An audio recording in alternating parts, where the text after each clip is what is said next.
If this was indeed a farewell, Pete Alonso went out with a bang. Over the past 6 seasons, Flushing's first baseman has delivered memory after memory for the adoring patrons of Citi Field. Set to become a free agent whenever the Mets' storybook season draws to a close, Alonso has been understandably non-committal about his future. A loss on Friday would have, perhaps, signaled the end of a magnificent run for a magnificent player. But Alonso and his indomitable Mets wouldn't go down that easily.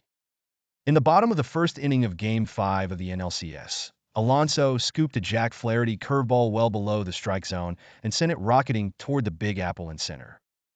As a desperate Citi Field rose to its feet, the man of the hour admired his handiwork, strolling down the baseline before hucking his bat to the heavens about 10 feet from first base.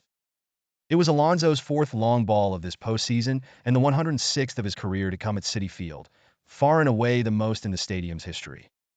That swing started a party, perhaps the last of many in what has been an unforgettable year in Queens. New York took Game 5 over the Dodgers 12-6.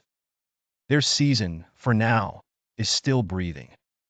Yet the odds remain long as the series heads west, with the Dodgers still up 3-2. If the Mets want to play another game at home this season, they'll need to conjure two more improbable performances in LA. Alonso, with an early swing, offered Mets fans the chance to dream. Pete with a big one to set the tone, Mets skipper Carlos Mendoza said in his post-game media conference. "We needed it today, and to continue to add on because we saw it, they're not going to shut down. They're going to continue to put pressure on you. That's a really good offense there. I'm proud of the guys." Definitely Pete, a big one in the first inning. Moments after his opening salvo, Alonso journeyed through a tunnel of attaboys and but slaps toward the far end of the home dugout.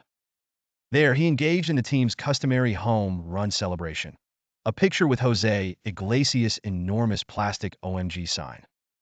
Per tradition, the homering hero is joined by anyone else who scored on the play. In this case, it was Brandon Nimmo and Francisco Lindor, the other two most prominent Mets hitters during Alonso's tenure. The three posed, their arms draped around one another, toothy grins stretched across their faces. It's the type of photo that, whether or not the polar bear returns to Queens, should one day find its way into a frame and onto a wall in the Alonso home. Whenever the Mets' magical run concludes, be it in Los Angeles or beyond, Alonso will become a free agent. His platform year was not, by his standards, a strong one. His .788 OPS and 34 home runs were both the lowest full-season marks of his career. But he has shined in October, with an OPS of .990 and a highlight reel of clutch swings. Whether that makes a difference this offseason remains to be seen. The Tampa Rays slugger is important here now, in this unforgiving metropolis.